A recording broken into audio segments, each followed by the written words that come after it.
প্রিয় দর্শক, আপনি জানেন কি মানুষের শরীরে আমরা যে খাবারগুলো খাই, আমাদের এই খাবারগুলো থেকে সকল প্রকার ভিটামিন, মিনারেল, আমিষ, শর্করা সকল ধরনের চাহিদা কিন্তু আমরা খাবার থেকে সংগ্রহ করে থাকি। তো আসলে অনেক সময় দেখা যায় আমরা যে ভালো ভালো পুষ্টিকর খাবার খাই, তারপরে আমাদের শরীর কেন চুপসে যায় এবং রোগাক্রান্ত হয়। তো এর মূল কারণ হলো আমরা সঠিক সময়ে সঠিক নিয়মে কীটনাশক সেবন করি না।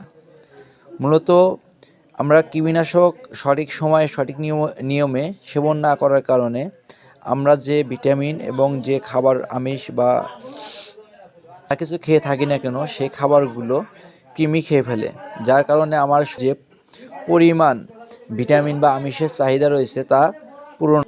তো আমি তাই বলবো, আপনারা খেলে অবশ্যই ভালো মানের, ভালো কোম্পানির, ভালো গ্রুপের ওষুধ খাবেন। তো আমি সাজেস্ট করবো, আপনারা অবশ্যই স্ক্রিনে দেখতে পাচ্ছেন অ্যালবেন ডিএস।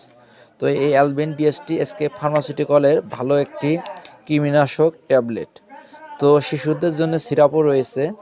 তো এখন থেকে আমরা অবশ্যই সঠিক নিয়ম, আগের নিয়ম ছিল যে প্রথম দিন রাতে খাবার পরে একটি খেলে 7 দিন পরে পুনরায় আরেকটা খেতে হবে, কিন্তু এখন নিয়ম হলো আজকে রাত্রে আবার 3 দিনের দিন আরেকটি ট্যাবলেট সেবন করবেন। আর অবশ্যই মনে রাখবে, সেবন করবেন তখন পরিবারের সবাই মিলে শিশুদের জন্য সিরাপ এবং অ্যাডাল্ট যারা আছেন তাদের জন্য ট্যাবলেট নিয়ম অনুযায়ী সেবন করবেন। তাহলে আপনি সুস্থ এবং সবল থাকবেন এবং আপনি যে খাবারগুলো খাবেন তা থেকে আপনার দৈহিক যে পুষ্টির চাহিদা রয়েছে তা মেটানো সম্ভব। ধন্যবাদ সকলকে।